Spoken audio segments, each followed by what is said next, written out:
Astro ഹീലിംഗിൻ്റെ പുതിയൊരു എപ്പിസോഡിലേക്ക് എല്ലാവർക്കും സ്വാഗതം. ഇതൊരു ടൈംലെസ് റീഡിംഗ് ആണ്. അതുകൊണ്ട് തന്നെ ഈ റീഡിംഗ് എപ്പോൾ നിങ്ങളുടെ അടുത്ത് എത്തുന്നുവോ അപ്പോൾ യൂണിവേഴ്സിന് എന്തെങ്കിലും സന്ദേശം നിങ്ങൾക്ക് നൽകാനായിട്ടുണ്ടായിരിക്കും. എന്തൊക്കെ അർജൻറ്റ് മെസ്സേജസ് ആണ് നിങ്ങൾക്ക് യൂണിവേഴ്സ് നൽകാനായിട്ട് ഇരിക്കുന്നത് എന്ന് നമുക്ക് നോക്കാം. ഇവിടെ കാണുന്നത് എന്തൊക്കെയോ കാര്യങ്ങൾ നിങ്ങൾ മാനിഫെസ്റ്റ് ചെയ്യുന്നതായിട്ടാണ്. അതുപോലെ എന്തൊക്കെയോ കാര്യങ്ങളെക്കുറിച്ച് ഓർത്തിട്ട് വളരെയധികം നിങ്ങൾ എക്സൈറ്റഡ് ആണ് എന്ന് കാണുന്നുണ്ട്. അതേസമയം ഒരു നിരാശയും ഇവിടെ കാണുന്നുണ്ട്. അതായത് ഈ കാര്യം നടക്കുമോ ഇല്ലയോ എന്ന് നിങ്ങൾക്ക് അറിയില്ല. എന്നാൽ ഞാൻ വളരെയധികം എക്സൈറ്റഡ് ആണ്, ഇത് നടന്നേ പറ്റൂ, ഇത് നടക്കുമെന്ന് ഞാൻ പ്രതീക്ഷിക്കുന്നു. അങ്ങനെയുള്ള എന്തോ ഒരു കാര്യത്തെക്കുറിച്ച് ഓർത്ത് നിങ്ങൾ വളരെയധികം എക്സൈറ്റഡ് ആണ് എന്ന് കാണുന്നുണ്ട്. നിങ്ങൾക്കറിയാം ഈ ഒരു കാര്യം നടക്കേണ്ടതാണ് എന്ന്, പക്ഷെ നടക്കുമോ ഇല്ലയോ എന്ന് നിങ്ങൾക്കറിയില്ല. അങ്ങനെയുള്ള ഒരു സംശയത്തിൻ്റെ എനർജി ഇവിടെ കാണുന്നുണ്ട്. എന്നാൽ ഇവിടെ യൂണിവേഴ്സ് നിങ്ങളോട് പറയുന്നത് ഈ ഒരു കാര്യം നടക്കുമെന്നതിൻ്റെ വളരെ സ്ട്രോങ് ആയിട്ടുള്ള സാധ്യതകളാണ് എനിക്കിവിടെ കാണാൻ സാധിക്കുന്നത്. ഇവിടെ രണ്ട് എനർജീസ് എനിക്ക് കാണുന്നുണ്ട്. ഒന്നാമത്തേത്, ചില വ്യക്തികൾ വളരെ പോസിറ്റീവായിട്ടുള്ള അല്ലെങ്കിൽ വളരെ നല്ല ഉദ്ദേശത്തോടു കൂടി ഒരു കാര്യത്തിനായിട്ട് ആഗ്രഹിക്കുന്നുണ്ട്, അല്ലെങ്കിൽ പ്രാർത്ഥിക്കുന്നുണ്ട്, അല്ലെങ്കിൽ ആ ഒരു കാര്യം നടന്നു കാണാനായിട്ട് എക്സൈറ്റഡ് ആണ് എന്നുള്ളതാണ്. രണ്ടാമത്തെ എനർജി എന്ന് പറയുന്നത്, നിങ്ങൾ നിങ്ങളുടെ ജീവിതത്തിൽ വളരെ കാലമായിട്ട് എന്തോ ഒരു കാര്യം ആഗ്രഹിക്കുന്നുണ്ട് അല്ലെങ്കിൽ പ്രാർത്ഥിക്കുന്നുണ്ട്, എന്നാൽ നിങ്ങളെ അത് ഡിപ്രഷനിലേക്ക് എത്തിക്കുന്നില്ല, അല്ലെങ്കിൽ അതിനെക്കുറിച്ച് ഓർത്ത് നിങ്ങൾ വിഷമിക്കുന്നില്ല. അതായത് ഈ ഒരു കാര്യം നടന്നില്ലെങ്കിൽ പ്രശ്നമാണ്, ഈ ഒരു സിറ്റുവേഷനിൽ നിന്നും കരകയറാനായിട്ട് ഈ ഒരു കാര്യം നടന്നേ പറ്റൂ, അങ്ങനെ ഒരു കാര്യമല്ല. നിങ്ങളുടെ ലൈഫിൽ കംഫർട്ടബിൾ ആണ്, നിങ്ങൾ ഏത് സിറ്റുവേഷനിലാണെങ്കിലും നിങ്ങൾ അവിടെ ഓക്കെയാണ്. പക്ഷേ നിങ്ങൾ അവിടെ നിന്നുകൊണ്ട് തന്നെ നിങ്ങളെ അപ്ഗ്രേഡ് ചെയ്യേണ്ടതിനായിട്ടാണ് നിങ്ങൾ ഈ ഒരു കാര്യം ആഗ്രഹിക്കണത് നടക്കണമെന്ന്. അങ്ങനെയുള്ള വ്യക്തികളുടെ എനർജിയും ഇവിടെ കാണുന്നുണ്ട്. ഞാൻ ഈ പറഞ്ഞത് നിങ്ങൾക്ക് മനസ്സിലായി എന്ന് വിശ്വസിക്കുന്നു.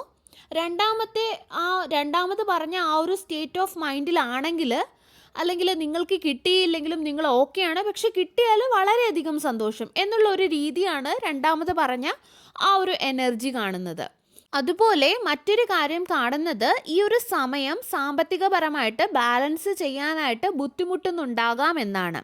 പക്ഷെ വളരെ പെട്ടെന്ന് തന്നെ പ്രൊമോഷൻ അല്ലെങ്കിൽ സാമ്പത്തിക സ്ഥിതി നിങ്ങൾ വിചാരിക്കുന്ന രീതിയിൽ ഒരു ബാലൻസിൽ കൊണ്ടുവരാനായിട്ട് നിങ്ങൾക്ക് സാധിക്കുമെന്ന് കാണുന്നുണ്ട്. ആ ഒരു യോഗം ഇവിടെയുണ്ട്. പ്രൊമോഷന് വേണ്ടിയിട്ട് കാത്തിരിക്കുന്നവർക്ക് ആ ഒരു പ്രൊമോഷൻ ലഭിക്കുന്നത് കാണുന്നു. അബണ്ടൻസ്, ഗുഡ് ലക്ക്, പാർട്ട്ണർഷിപ്പ്, അങ്ങനെയുള്ള നല്ല എനർജീസ് ഇവിടെ കാണുന്നുണ്ട്. പൈസയുമായിട്ട് ബന്ധപ്പെട്ട് ബാലൻസ് നിങ്ങൾ ചെയ്യേണ്ടതായിട്ടുണ്ട് എന്ന് കാണുന്നുണ്ട്. അതായത് നിങ്ങൾക്ക് പൈസ വരുന്നുണ്ടെങ്കിലും ചിലവ് കൂടുതലായിട്ട് സംഭവിക്കുന്നതായിട്ട് കാണുന്നുണ്ട്. ചിലർ ബിസിനസ്സിലൊക്കെ ഇൻവെസ്റ്റ് ചെയ്യുന്നുണ്ടാകാം. നിങ്ങൾക്ക് ജോലിയിൽ നിന്നും പൈസ ലഭിക്കുന്നുണ്ട്, പക്ഷേ ഉത്തരവാദിത്തങ്ങൾ കാരണം എല്ലാം ചിലവാകുന്നു. ചെറിയ രീതിയിലുള്ള ബാലൻസിൻ്റെ ആവശ്യമുണ്ട് എന്ന് കാണുന്നുണ്ട്. പക്ഷേ നിങ്ങൾക്ക് സേവിങ്സ് ഒക്കെ ഉണ്ടാകും, നിങ്ങൾ ടെൻഷൻ അടിക്കേണ്ട യാതൊരു ആവശ്യവുമില്ല എന്ന് കാണുന്നുണ്ട്. വളരെയധികം പവർഫുൾ ആയിട്ടുള്ള കാർഡ്സ് ആണ് കാണുന്നത്. വിജയം വരുന്നതിൻ്റെ സൂചനയാണ് ഈ കാർഡ്സ് കാണിക്കുന്നത്. അതുപോലെ പവർ, സക്സസ്, ഡിസിപ്ലിൻ ഒക്കെയാണ് ഈ ഒരു കാർഡ് കാണിക്കുന്നത്. ഹാർഡ് വർക്ക് നിങ്ങൾ ചെയ്യുന്നുണ്ട്, അല്ലെങ്കിൽ ചെയ്തുകൊണ്ടേ ഇരിക്കുന്നു. നിങ്ങൾക്കറിയാം നിങ്ങൾക്ക് കഴിവുണ്ട് എന്ന്, നിങ്ങൾ ചെയ്യാൻ ആഗ്രഹിക്കുന്ന എന്തും നിങ്ങൾക്ക് നേടിയെടുക്കാൻ സാധിക്കുമെന്നും നിങ്ങൾക്കറിയാം. പോസിറ്റിവിറ്റി, അബണ്ടൻസ് ഒക്കെയും ഇവിടെ കാണുന്നുണ്ട്. അതുപോലെ പവർഫുൾ പൊസിഷൻ്റെ കാർഡ്സ് ആണ് ഇവിടെ ഓരോന്നും കാണാൻ സാധിക്കുന്നത്. അതായത് എന്തൊക്കെയോ വലിയ കാര്യങ്ങൾ ചെയ്യാൻ ആഗ്രഹിക്കുന്ന, വലിയ സ്വപ്നങ്ങൾ കാണുന്ന അങ്ങനെയുള്ള വ്യക്തികളുടെ എനർജിയാണ് ഇവിടെ കാണുന്നത്. അതുപോലെ ഇങ്ങനെയുള്ള വ്യക്തികളെ കൂടെ നിൽക്കുന്ന അല്ലെങ്കിൽ അടുത്ത് നിൽക്കുന്ന വ്യക്തികൾക്ക് മനസ്സിലാക്കാൻ സാധിക്കില്ല. കാരണം ഇവരുടെ ഉള്ളിൽ വലിയ വലിയ സ്വപ്നങ്ങൾ അല്ലെങ്കിൽ വലിയ വലിയ ഡ്രീംസാണ് നേടിയെടുക്കാനായിട്ടുള്ളത്. അപ്പോൾ നിങ്ങളുടെ ഈ ഒരു ഡിസിപ്ലിൻ, ഈ ഒരു കഠിനാധ്വാനം, നിങ്ങൾ മാനിഫെസ്റ്റ് ചെയ്യാൻ ആഗ്രഹിക്കുന്ന കാര്യങ്ങൾ, നിങ്ങളുടെ കരിയറിലായിക്കോട്ടെ, അല്ലെങ്കിൽ എക്സാംസിലായിക്കോട്ടെ, അല്ലെങ്കിൽ ഏതെങ്കിലും ഒരു ടോപ്പ് പൊസിഷൻ നേടിയെടുക്കണമെന്ന് നിങ്ങൾ ആഗ്രഹിക്കുന്നതായാലും, അല്ലെങ്കിൽ ഗവൺമെൻറ് ജോലി മാനിഫെസ്റ്റ് ചെയ്യുന്നതായാലും, അല്ലെങ്കിൽ ബിസിനസ്സിൽ നിങ്ങൾ ആഗ്രഹിക്കുന്ന നേട്ടം നേടിയെടുക്കുന്നതായാലും, അല്ലെങ്കിൽ ഇനിയും നല്ല ഒരു കമ്പനിയിൽ ജോലി ലഭിക്കുന്നതായാലും, എന്ത് തന്നെ ആയാലും ചിലപ്പോൾ നിങ്ങളുടെ അടുത്ത് നിൽക്കുന്ന വ്യക്തികൾക്ക് നിങ്ങളെ മനസ്സിലാകണമെന്നില്ല, പക്ഷേ നിങ്ങൾക്ക് ആ ഒരു കഴിവുണ്ട്, നിങ്ങൾക്ക് നേടിയെടുക്കാനും സാധിക്കും. കൂടുതലും കരിയറായിട്ട് ബന്ധപ്പെട്ട അല്ലെങ്കിൽ സാമ്പത്തികമായിട്ട് ബന്ധപ്പെട്ട ഒരു എനർജിയാണ് കൂടുതലായിട്ടും ഈ ഒരു റീഡിങ്ങിൽ എനിക്ക് കാണുന്നത്. നിങ്ങളുടെ അടുത്ത് ഈ ഒരു റീഡിങ് ഏത് രീതിയിൽ എത്തുകയാണെങ്കിലും എനിക്ക് തോന്നുന്നത് നിങ്ങൾ കരിയർ നോക്കുന്ന അല്ലെങ്കിൽ സാമ്പത്തിക സ്ഥിതി മെച്ചപ്പെടുത്തുന്നതിനായിട്ട് ചിന്തിച്ചു കൊണ്ടിരിക്കുന്ന വ്യക്തികളാണ് എന്നാണ്. അല്ലെങ്കിൽ നിങ്ങളുടെ ജീവിതത്തിൽ നിങ്ങൾ ഈ സമയത്ത് ഈ കാര്യങ്ങളിൽ കൂടുതലായിട്ട് ശ്രദ്ധിക്കുന്നുണ്ടാകാം. അതുപോലെ പല സമയങ്ങളിലും ഈ ഒരു കാര്യങ്ങളുമായിട്ട് ബന്ധപ്പെട്ട് നിങ്ങൾക്ക് ഒരുപാട് സംശയങ്ങൾ ഉണ്ടാകുന്നുണ്ട്. നിങ്ങൾ വിഷമിക്കേണ്ട യാതൊരു ആവശ്യവുമില്ല. ഇനി അങ്ങോട്ടുള്ള ഈ ഒരു സമയം എന്ന് പറയുന്നത് ഒരുപാട് ഓപ്ഷൻസ് നിങ്ങളുടെ മുൻപിൽ എത്തും എന്നാണ് കാണുന്നത്. ചില ആൾക്കാർക്ക് ഇപ്പോഴും തോന്നുന്നുണ്ടാകാം, എൻ്റെ മുൻപിൽ യാതൊരു അവസരങ്ങളും ഇപ്പോൾ കാണുന്നില്ലല്ലോ എന്ന്.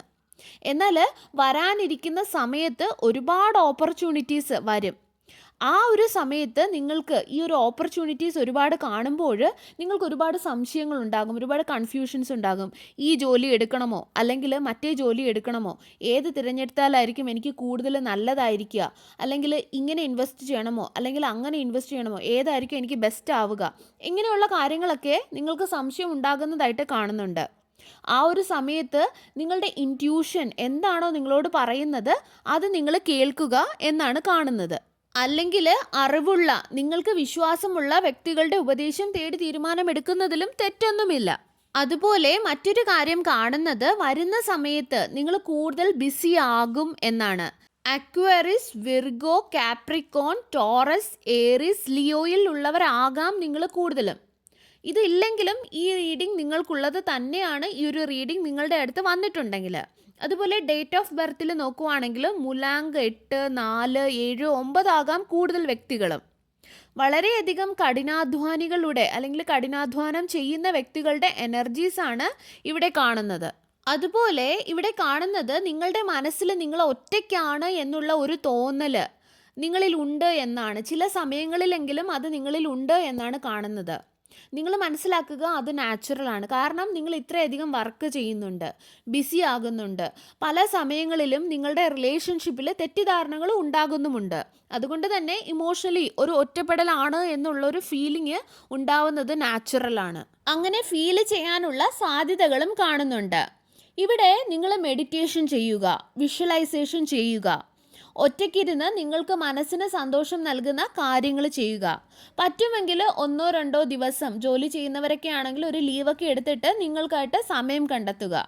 നിങ്ങൾക്ക് ഇഷ്ടപ്പെട്ട കാര്യങ്ങൾ ചെയ്യുക, സമാധാനമായിട്ട് ഇരിക്കുക, റെസ്റ്റ് എടുക്കുക. എവിടെയെങ്കിലുമൊക്കെ പുറത്തു പോകാൻ തോന്നുന്നുണ്ടെങ്കിൽ പുറത്തു പോവുക. നിങ്ങൾക്ക് സമാധാനം നൽകുന്ന സ്ഥലങ്ങളിൽ പോകുക. ഇനി ഫാമിലിയുടെ ഒക്കെ ഒപ്പം നിങ്ങൾക്ക് സമാധാനം ലഭിക്കുന്നുണ്ടെങ്കിൽ അവരോടൊപ്പം പുറത്തു പോവുക, അല്ലെങ്കിൽ അവരോടൊപ്പം സമയം ചിലവഴിക്കുക. പക്ഷേ സമാധാനം നിങ്ങൾ നിങ്ങൾക്കായിട്ട് കണ്ടെത്തേണ്ടതുണ്ട്. ഇത് നിങ്ങൾക്ക് വളരെ ആവശ്യമാണ് എന്ന് കാണുന്നുണ്ട്. ഇങ്ങനെയുള്ള എനർജീസാണ് ഓവറോൾ കാണുന്നത്. അതുപോലെ കരിയർ ഗ്രോത്ത്, ഫിനാൻഷ്യൽ ഗ്രോത്ത്, കരിയറിൽ മാറ്റങ്ങൾ, ഡെവലപ്മെൻറ്റ്സ് ഒക്കെയും കാണുന്നുണ്ട്. പൈസ അല്ലെങ്കിൽ സാമ്പത്തികം സ്റ്റേബിൾ ആകുന്നത്, അല്ലെങ്കിൽ ഒരു സ്റ്റെബിലിറ്റി വരുന്നതൊക്കെ കാണാം. കരിയർ വൈസ് നിങ്ങളെ യൂണിവേഴ്സ് ഒന്നുകൂടി ബൂസ്റ്റ് ചെയ്യുന്നതായിട്ട് ഇവിടെ കാണുന്നുണ്ട്.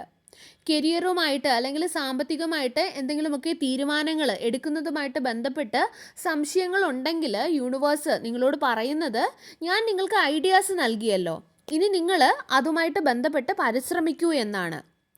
ഒരു പ്രാവശ്യം ശ്രമിച്ചെങ്കിലും നോക്കൂ എന്നാണ് യൂണിവേഴ്സ് ഇവിടെ പറയുന്നത്. എത്ര നാൾ ചിന്തിച്ചു കൊണ്ട് ഇങ്ങനെ ഇരിക്കും? ആക്ഷൻ എടുക്കേണ്ട സമയത്താണ് നിങ്ങളിങ്ങനെ ഇരുന്ന് ചിന്തിച്ചു കൊണ്ടേ ഇരിക്കുന്നത്. അങ്ങനെയുള്ള ഒരു എനർജിയാണ് എനിക്കിവിടെ കാണാൻ സാധിക്കുന്നത്. അതുപോലെ നിങ്ങളുടെ മനസ്സിൽ ഇപ്പം നിങ്ങൾക്ക് തോന്നിയ ആ ഒരു ഐഡിയാസിൽ നിങ്ങൾ വർക്ക് ചെയ്യൂ, ഒരു ശ്രമമെങ്കിലും നടത്തൂ എന്നാണ് ഇവിടെ കാണുന്നത്. റിലേഷൻഷിപ്പുമായിട്ട് ബന്ധപ്പെട്ട് ഒരു റീകൺസിലേഷൻ്റെ യോഗം കാണുന്നുണ്ട്. ഇപ്പോൾ നോ കോണ്ടാക്റ്റിലൊക്കെ ഇരിക്കുന്ന വ്യക്തികളാണെങ്കിൽ കമ്മ്യൂണിക്കേഷന് വേണ്ടിയിട്ട് നിങ്ങളോട് താല്പര്യം കാണിക്കുന്നതും കോണ്ടാക്റ്റ് ചെയ്യുന്നതുമൊക്കെ കാണുന്നുണ്ട്, നിങ്ങൾ കമ്മ്യൂണിക്കേറ്റ് ചെയ്യുന്നതുമൊക്കെ കാണുന്നുണ്ട്. അതുവഴി ഒരു റീകൺസിലേഷൻ ഇവിടെ കാണുന്നുണ്ട്. ചില ആൾക്കാർക്ക് റിലേഷൻഷിപ്പുമായിട്ട് ബന്ധപ്പെട്ട് ഒരുപാട് പ്രശ്നങ്ങളുണ്ട് എന്ന് കാണുന്നുണ്ട്. റിലേഷൻഷിപ്പിൻ്റെ ഈ ഒരു രീതിയിൽ ഈ ഒരു റീഡിംഗ് നോക്കുവാണെങ്കിൽ ഒരു 10% എന്നേ എനിക്ക് പറയാൻ സാധിക്കുകയുള്ളൂ. 90% ഈ ഒരു റീഡിങ് നിങ്ങളുടെ സാമ്പത്തികം അല്ലെങ്കിൽ നിങ്ങളുടെ കരിയറുമായിട്ട് ബന്ധപ്പെട്ട് വരുന്ന മാറ്റങ്ങൾ, ഡെവലപ്മെൻറ്റ്സ് ആണ് ഞാൻ ഇന്ന് റീഡ് ചെയ്തത് എനിക്കിവിടെ കാണാൻ സാധിക്കുന്നത്. ഈ ഒരു റീഡിങ് നിങ്ങൾക്ക് റെസനേറ്റ് ആയിട്ടുണ്ടെങ്കിൽ താങ്ക് യു യൂണിവേഴ്സ് എന്ന് കമൻറ്റ് ചെയ്യുക. സർവേശ്വരൻ്റെ എല്ലാവിധ അനുഗ്രഹങ്ങളും നിങ്ങൾക്ക് എല്ലാവർക്കും ഉണ്ടാകട്ടെ. വീണ്ടും ഒരു വീഡിയോയുമായി നമുക്ക് വീണ്ടും കാണാം. നന്ദി.